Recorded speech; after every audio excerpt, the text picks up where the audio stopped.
This is Valley News Live at 5.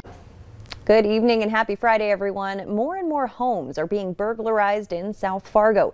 Thieves are stealing firearms, prescription meds, even a vehicle. Valley News Team's Brian Sherrod joins us live with how you could protect your home. Brian?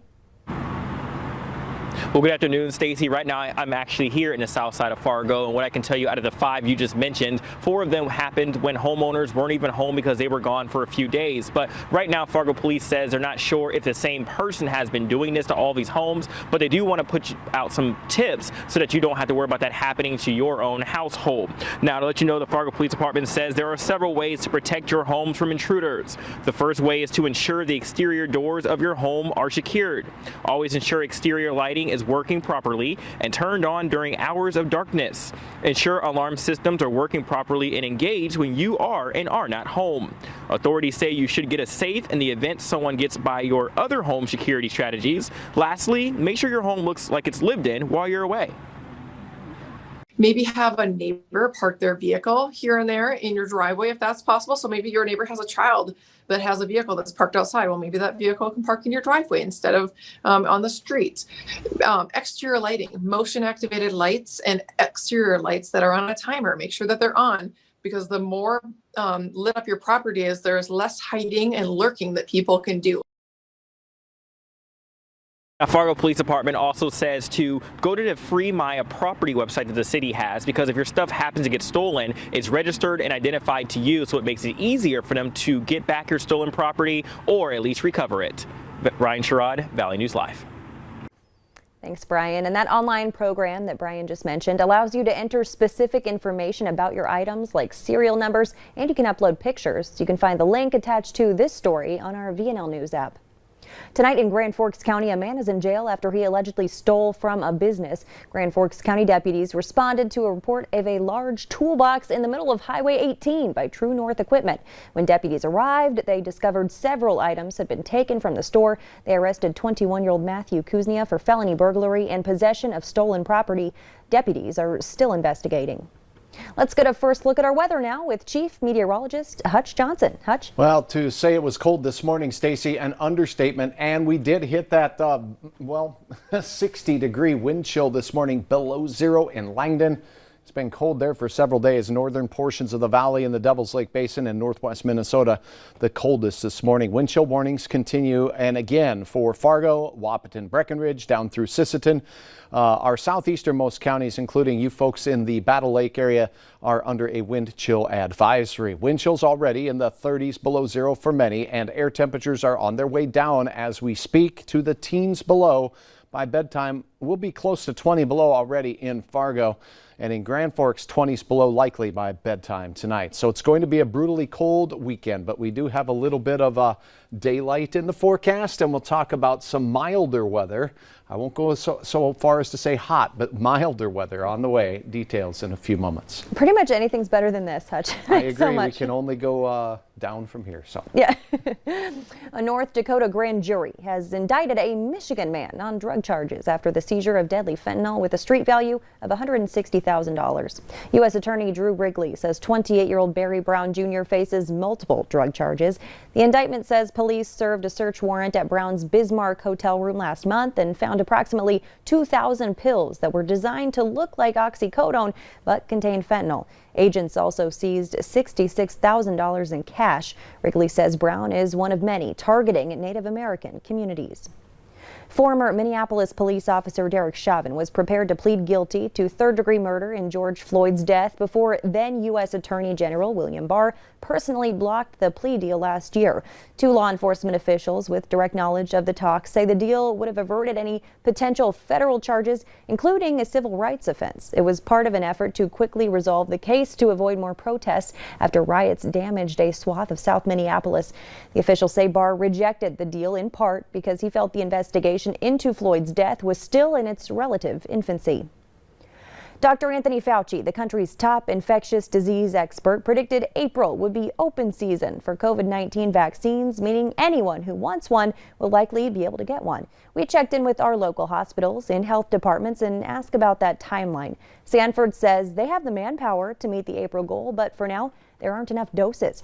They say President Biden's goal of 1 million doses a day is possible, especially now that the president has apparently struck a deal with drug makers for 200 million more doses.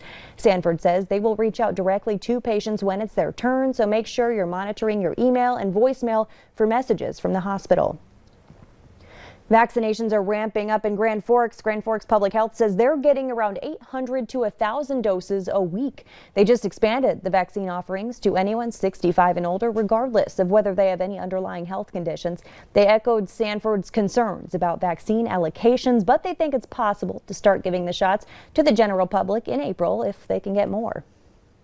Fargo Cass Public Health is ramping up their vaccine distribution too. They say that since the vaccine started rolling out in December, they've worked to streamline their process and make it more efficient. The health department is now vaccinating double the number of people in half the amount of time it took just a month ago.